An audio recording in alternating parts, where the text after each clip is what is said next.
ಎಲ್ರಿಗೂ ನಮಸ್ತೆ. ನಿಮಗೆಲ್ಲ ಗೊತ್ತಿರೋ ಹಾಗೆ ಎಲ್ಲ ವಿಷಯ ಎಲ್ಲ ಗೊತ್ತು, ಎಲ್ಲ ನ್ಯೂಸನ್ನು ನೋಡಿದ್ದಾರೆ ಎಲ್ಲರೂ. ಈಗ ಇದು ಉದ್ದೇಶಪೂರ್ವಕವಾಗಿ ಅಂತ ನಾವೇನು ಹೇಳೋದು ಬೇಕಾಗಿಲ್ಲ, ಅಲ್ಲೇ ಗೊತ್ತಾಗ್ತಿದೆ. ಯಾಕೆಂದರೆ ನಾಳೆ ಸಿನಿಮಾ ರಿಲೀಸು, ಕಷ್ಟಪಟ್ಟು ಇಷ್ಟಪಟ್ಟು ಮಾಡಿರುವಂಥ ಸಿನಿಮಾ ಕುಲದಲ್ಲಿ ಕೇಳೋದು ಸಿನಿಮಾ ನಾಳೆ ಬೆಳಗ್ಗೆ ರಿಲೀಸು. ಅದು ರಾಜ್ಯಾದ್ಯಂತ ರಿಲೀಸ್ ಆಗ್ತಾಯಿದೆ.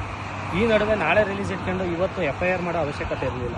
ಯಾಕೆಂದರೆ ಇತ್ತೀಚಿನ ದಿನಗಳಲ್ಲಿ ನಾನು ಮಾತಾಡಿದ್ದೀವಿ, ಏನು ಹೆಂಗೆ ಅಂತ ಕೇಳಿದಾಗ ಕೆಲವೆಲ್ಲ ಕ್ಲಾರಿಟಿನೂ ಕೊಟ್ಟಿದ್ದಾಳೆ. ಹಿಂಗೆ ನಾನು ಸುಮ್ಮನೆ ಇದ್ರು ಬೇರೆಯವ್ರು ಬಿಡ್ತಿಲ್ಲ, ಹಿಂಗೆ ಮಾಡಿಸ್ತಾರೆ, ಕೆಲವೆಲ್ಲ ಮಾಡು, ಈ ಥರ ಮಾಡು ಅಂತ ಹೇಳ್ಕೊಡ್ತಿದ್ದಾರೆ ಅಂತ.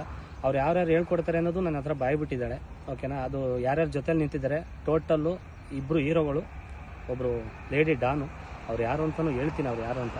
ಅವ್ರು 3 ಜನ ಜೊತೆ ಒಂದು 10-12 ಜನ ಒಟ್ಟಲ್ಲಿ ನನ್ನನ್ನು ಸಾವು ಬಯಸ್ತಿದ್ರಂತೆ. ಮೊನ್ನೆ ಅವನು ಇವ್ರು ಸಾಯಬಾರ್ದು, ಅವನಾರು ಸಾಯಬಾರ್ದು, ಆ ಥರದ್ದು ಒಂದಿಷ್ಟು ಸಾವುಗಳೆಲ್ಲ ಬಯಸಿ ನಗಾಡ್ತಿದ್ರಂತೆ.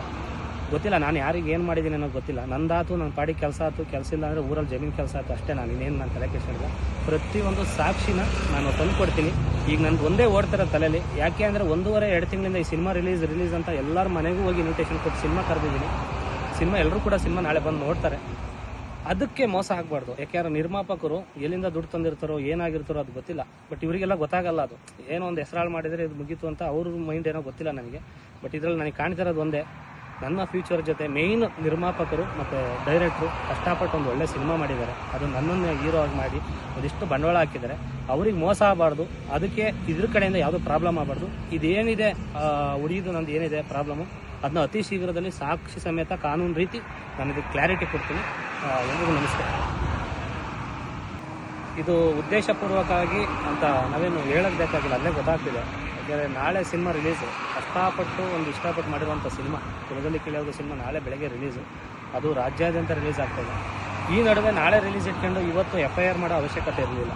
ಯಾಕೆಂದರೆ ಇತ್ತೀಚಿನ ದಿನಗಳಲ್ಲಿ ನಾನು ಮಾತಾಡಿದ್ದೀವಿ, ಏನು ಹೆಂಗೆ ಅಂತ ಕೇಳಿದಾಗ ಕೆಲವೆಲ್ಲ ಕ್ಲಾರಿಟಿನೂ ಕೊಟ್ಟಿದ್ದಾಳೆ. ಹಿಂಗೆ ನಾನು ಸುಮ್ಮನೆ ಇದ್ರು ಬೇರೆಯವ್ರು ಬಿಡ್ತಿಲ್ಲ, ಹಿಂಗೆ ಮಾಡಿಸ್ತಾರೆ, ಕೆಲವೆಲ್ಲ ಮಾಡು, ಈ ಥರ ಮಾಡು ಅಂತ ಹೇಳ್ಕೊಡ್ತಿದ್ದಾರೆ ಅಂತ. ಅವ್ರು ಯಾರ್ಯಾರು ಹೇಳ್ಕೊಡ್ತಾರೆ ಅನ್ನೋದು ನನ್ನ ಹತ್ರ ಬಾಯ್ಬಿಟ್ಟಿದ್ದಾಳೆ.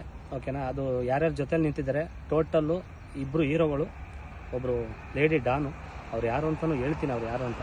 ಅವ್ರು 3 ಜನ ಜೊತೆ ಒಂದು 10-12 ಜನ ಒಟ್ಟಲ್ಲಿ ನನ್ನನ್ನು ಸಾವು ಬಯಸ್ತಿದ್ರಂತೆ. ಮೊನ್ನೆ ಅವನು ಇವ್ರು ಸಾಯಬಾರ್ದು, ಅವನಾರು ಸಾಯಬಾರ್ದು, ಆ ಥರದ್ದು ಒಂದಿಷ್ಟು ಸಾವುಗಳೆಲ್ಲ ಬಯಸಿ ನಗಾಡ್ತಿದ್ರಂತೆ.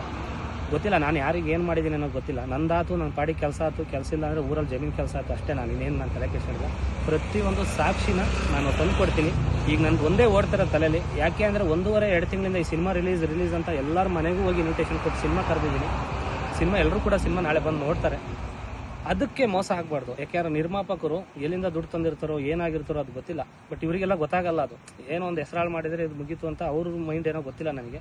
ಬಟ್ ಇದರಲ್ಲಿ ನನಗೆ ಕಾಣ್ತಿರೋದು ಒಂದೇ, ನನ್ನ ಫ್ಯೂಚರ್ ಜೊತೆ ಮೇಯ್ನ್ ನಿರ್ಮಾಪಕರು ಮತ್ತು ಡೈರೆಕ್ಟ್ರು ಕಷ್ಟಪಟ್ಟು ಒಂದು ಒಳ್ಳೆ ಸಿನಿಮಾ ಮಾಡಿದ್ದಾರೆ. ಅದು ನನ್ನನ್ನು ಹೀರೋ ಆಗಿ ಮಾಡಿ ಒಂದಿಷ್ಟು ಬಂಡವಾಳ ಹಾಕಿದ್ದಾರೆ. ಅವ್ರಿಗೆ ಮೋಸ ಆಗಬಾರ್ದು. ಅದಕ್ಕೆ ಇದ್ರ ಕಡೆಯಿಂದ ಯಾವುದೋ ಪ್ರಾಬ್ಲಮ್ ಆಗಬಾರ್ದು. ಇದೇನಿದೆ ಉಳಿಯೋದು ನಂದು ಏನಿದೆ ಪ್ರಾಬ್ಲಮ್ಮು, ಅದನ್ನ ಅತಿ ಶೀಘ್ರದಲ್ಲಿ ಸಾಕ್ಷಿ ಸಮೇತ ಕಾನೂನು ರೀತಿ ನಾನು ಇದಕ್ಕೆ ಕ್ಲಾರಿಟಿ ಕೊಡ್ತೀನಿ. ಎಲ್ರಿಗೂ ನಮಸ್ತೆ.